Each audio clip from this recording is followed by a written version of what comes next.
Welcome back to Man Crossing New Horizons. I'm dear darling, as you see what's going on our lovely island of Fawnhallow today, where I should probably just make sure that my volume is okay. I've just had a wash. I've got a big towel on my head.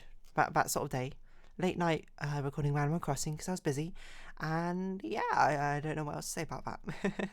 What should we talk about today? That's a good question.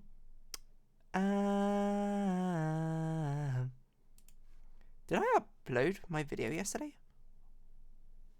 Wait, hold on. Did I not upload it? Am I a fool?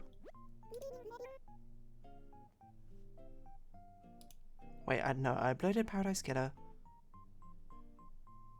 Humanoid robots. Okay, I did. Fantastic. Anyway, good evening, everyone. Right now in Fawnhallow, it's 11:38 p.m. on Monday, April 22nd, 2024. Today's also Phoebe's birthday. Happy birthday, Phoebe. As we're going and doing stuff as per usual. Yeah, I'm not really sure when I'm gonna do things. I'm just trying to think like when I'm gonna actually stream this week. If I can stream. I mean, maybe it's tomorrow. Like obviously I can't do Monday, Wednesday because that's D&D night, and that ends at like 10 p.m.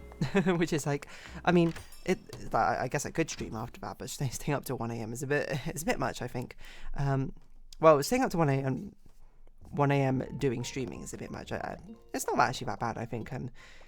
For me personally, staying up to 1 a.m. I wouldn't really recommend it all the time. But anyway, should we see what our daily quest is for Neopets? I did actually manage to play every day to get the stealthy paintbrush. I'm looking forward to Side Bunny Day this Saturday. What is this? Why is there a grey fairy here? Festival of Eggs. It's an Easter festival, I believe. I don't know what's happened. This is where you go to the site. Can I just say, fan wikis? Not fan wikis, but like these fan sites of like these random games that I play are really fantastic. They're beautiful. What do I do for Festival next? Do I have to? I talk to you. There's a quest. Skip. Sorry, not reading lore this time. I don't know Neopets lore. View our festival guide. What do I do? Locations. We need to go to Neopian Fresh Foods. Oh, and there's different prizes in each one. Do I want the Spa, Grey, or Plushie Egg? Interesting. I kind of like the background for that grey one. I don't know if that's the one. Spa. I kind of just want customizations, to be honest. I'll go with a grey one. Select grey. Yep, this Neg and I am meant to be. Let's hope we get the background. What do we get? I don't know. You might be like, what on earth is going on? But yeah, basically, there's an event going on in Neopets, and what you do is you just go to different pages and click on stuff. Hello, it's not loading. Resend. Has the game broken for me? Excuse me. I would like to collect my prize, please. It's basically an Easter egg hunt. That's a much better way to describe it. It's an Easter egg hunt for around the site, which kind of makes sense. I don't know why it's not working. Is it just like... They did say that as an update, the things were being disabled. Deactivated many prize items for an unknown reason. Many claiming prizes are unable to do so because the event believes they no longer exist. You have to attempt to claim an egg once TNT have fixed the issue. It may be invisible, but will still be in your... Okay, so... So it seems like the company has disabled some of the prizes you can get from things. I will say, Neopets, not always the most smoothly run web game of all times, but it's nostalgic enough that I'm willing to stick with it. What's a Moroccan Commander's Helm? Do we want this? I don't know. How much does it sell for? 3,900 near points? Not a lot. Deviled Eggs is quite cute, I'm not gonna lie. Captain of a Guard stamp. Captain of a Guard. Captain of a Guard. How does that Les Miserables song go? I just searched Deviled Eggs as if that was going to be useful. Okay, well, I mean, there's a festival. There's an Easter egg hunt thing. Ugh. So I was just like stretching my back. I don't remember what I was going to say. If anything interesting. Now I'm just thinking like what Neopets pets I want and that sort of thing. What was I talking about before? I genuinely don't remember. I hope it wasn't interesting.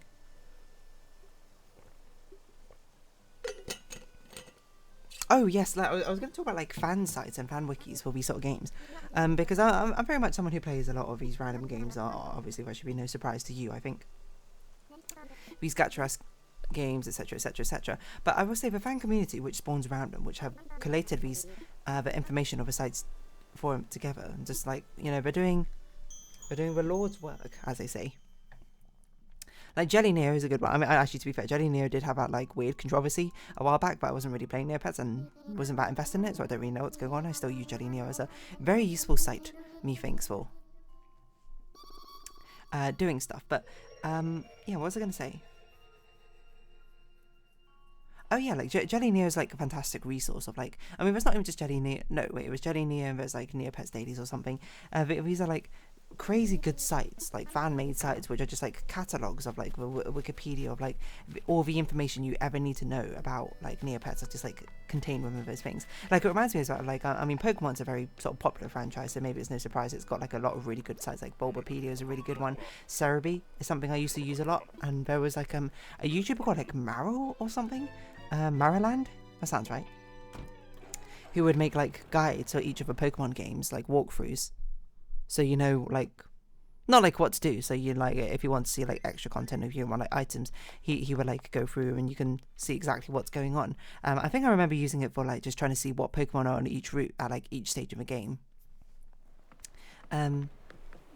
Because like when you play a game, of course, with Bulbapedia, you can look up the routes and you can see like what the Pokemon distribution is. But if you did like a walkthrough guide, you can just like start at the beginning and click through each of the routes, and then you could just be like, oh, like when do I get which one? When do I get which one? I mean, you can sort of plan your team around that rather than having to sort of guesstimate when you can access which routes when. And I always like that, I think. But yeah, I don't know.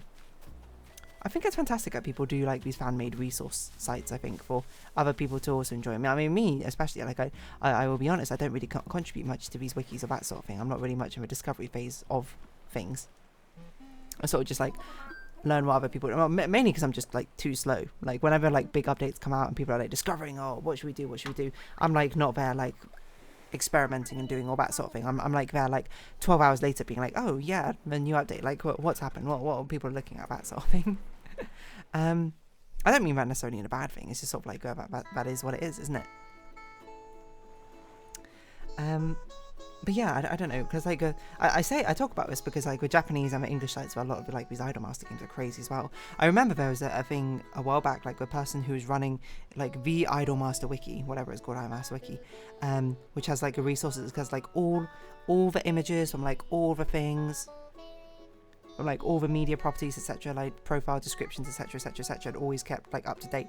They were like, oh, I'm shutting it, I need to shut it down now because it's like literally a financial loss for me. I mean, people, it would have been a great loss, even if that doesn't matter to you, and even though I didn't like use it all the time or anything like that, it matters to a lot of people. I think like the recording of information, like the Great Library of Alexandria, and the loss of it, I suppose, is something which should be hammered into humanity's like collective consciousness, whereas like the loss of information is nothing but bad, right? I mean, I guess the only case where it is good is in the case of like with a guy who actually burned it down in the first place because he wanted to be remembered in history, and his name was like forgotten to history. probably the only time you sort of like want this collective don't retain that information. I don't know, I guess knowledge is a collective good thing. You can learn from past things, you can have like an archive of what's going on. Like it reminds me of this meme I think I saw, which was like on, I can't remember what I saw. I said exactly where I even saw it, to be perfectly honest, but it was basically a meme of like those blonde Chad faces or whatever, which were like in ancient Greek times or something, and one of the comments was like, brother, look, I've just invented this item. It is, and then it goes like ... and then the other one goes, brother, say no more, it's so blindingly obvious what it is, like you don't even need to say. And then it's just like 1,000 years later, like historian with like yelling at me being like, what does this thing do? I have no recollection why I saw that meme. I assume on Reddit maybe, and maybe on Twitter, I don't know. But honestly, it cracked me up because it's like so true, isn't it? It's like one of the reasons that historians, as I understand it, they like the people who have the day-to-day minutiae sort of diary. Well, not all historians, I suppose. Because I guess the things that sort of drag you into history in the first place are like things which cover the big events, the real sort of like era-defining moments throughout history, you know, which I suppose ends up being a lot of wars, and if you think about it. But like these big events are kind of like what people are interested in, like, you know, ancient Roman like wars, like you know, the murder of Julius Caesar, I suppose. I don't know if that's why he came to mind, or like the falling of Troy, in ancient Greek times, etc. Like these big landmark moments, and presumably there's a lot of like historical records about them because, you know, if it's a big moment, people talk about them. But as you get like deeper and deeper into history, I assume the daily minutiae of life, or just like peering behind the veil, being like, how was life different? How was the life same for us, for them, like thousands of years ago? And being able to just be like, oh, you know, they had like this weird invention which every single like ancient Roman has in their house, but we can't figure out what it is. And just that's where the day-to-day minutiae person comes in, who writes a diary, you know, who writes probably the equivalent or something like, oh, you know, I bought a new plunger today, and then here it is. Here's a picture of it. I may like draw out a picture of a plunger or something. I used it to unclog. I hope I won't need it. And then like 30 days later, I'll be like, oh, I used the plunger I bought to unclog a blockage in the drain. And then, you know, the historians, you know, you can imagine 1,000 years later, whatever the historians are like learning about modern civilization, would be like, yes, we know what this is now. Otherwise, you just sort of had to guesstimate, right? Make your best guess. But I mean, without you only know some of the context, I suppose, of a culture, and well, actually, I guess a historian would probably know quite a lot of the context of a culture, etc., etc. But even then, without the full story, it's nice to have a confirmation, right? Nice to have that full story. So I don't know. I mean, you would have thought that after, you know, hearing about that, you'd be like, oh, does that mean you're going to start like documenting the minutiae now of your day-to-day life? You know, you're going to start describing things. I mean, that'd be a pretty cool thing. Just like start a diary for like historians to eventually stumble across one day, where I literally describe like the most basic of things. So like, this is a candle. And I light it when it's like that. But, you know, we have electrical lights, so we don't need it all that often. So now what's most popular are like aromatic candles, which give off a nice scent when you burn them. So now when people see like empty candle holders and that sort of thing, they'd be like, I don't understand why this civilization would want candles if it seems all records have the fact that they had not running electricity, they had like active electricity. They surely wouldn't need it for light. And we'd be like, oh, they made aromatic candles. Because maybe it seems so prosaic to them to like be making like paraffin oil, or no, not paraffin oil, like, or wax, I suppose, with scented infusions to give off a aroma as it's burnt. You never know. And I'm almost convincing myself to be like, wow, I love history. But, you know, I mean, I do find history interesting, but definitely not enough that I would ever like study it or research it. If anything, I feel like the day-to-day like minutiae of life is kind of more interesting to me. That sort of slice of life part is more interesting to me than the big events. Not to say the big events aren't interesting or aren't like fascinating, I suppose, like how they led up to it and like the choices that people made and such that they happen. But part of me is very much like, I like slice of life. I like the day-to-day minutiae of what people do and what happened, you know? So maybe I should just document the minutiae. If anything, maybe these Animal Crossing videos are my documentation of the minutiae. Not really. I can't imagine actually this all having a digital footprint that will actually be archived or something. Can you imagine that? Me recording this now, and then 4,000 years in the future, like somehow, when YouTube servers fall and they go down or whatever, this video will like landed up in one of a hard drive that somehow got preserved despite everything. You know, after like a nuclear fallout situation. Let's be relevant, I suppose, to Netflix, the new TV series. And then like they figure out how to decrypt it, they figure out how to like actually watch your videos on it, and they just see me talking for 20 minutes about this exact same situation. I wonder how enlightening it would be. I wonder how enlightening it wouldn't be. I guess the weird thing to think about though is then they would build out the concept of what day-to-day human life might have been like from me as like a case study, a case example.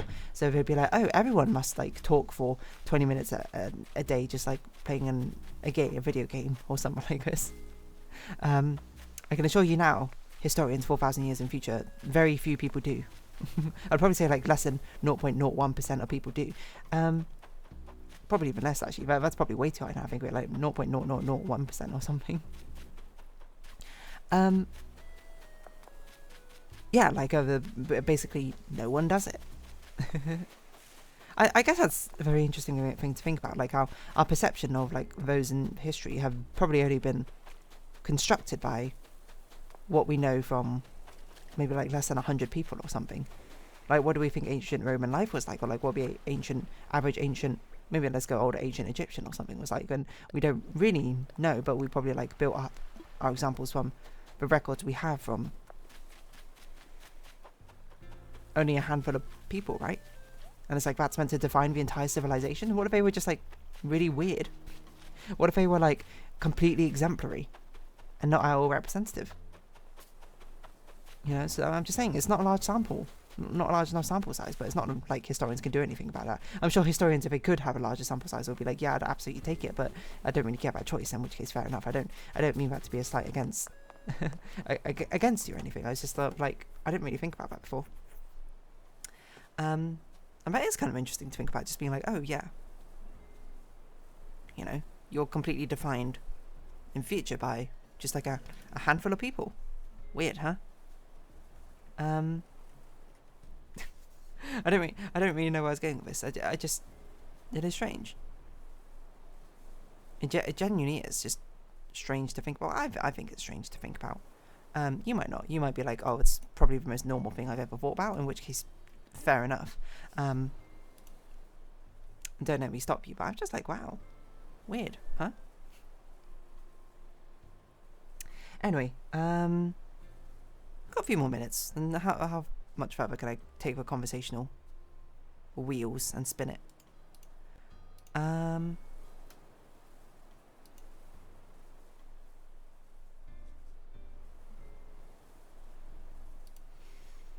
don't really know, to be honest. Yeah. Just like, we're writing a history, I suppose. Well, we're not even writing history now. I mean, but I would say there's probably like a 0% chance that any of us ever gets seen 4,000 years in the future. I mean, who even knows what 4,000 years in the future will be like? I'm curious though. I would love to see it. But anyway, I think I'm going to round out this episode here. So if you have been watching, thank you very much. It's been Hannah Crossing New Horizons. I've been Dear Darling. Likes, comments, subscription, shares, greatly appreciated. Socials, Discord down below. Hope to see each other again. But for now, it's our farewell. So until next time, bye bye for now.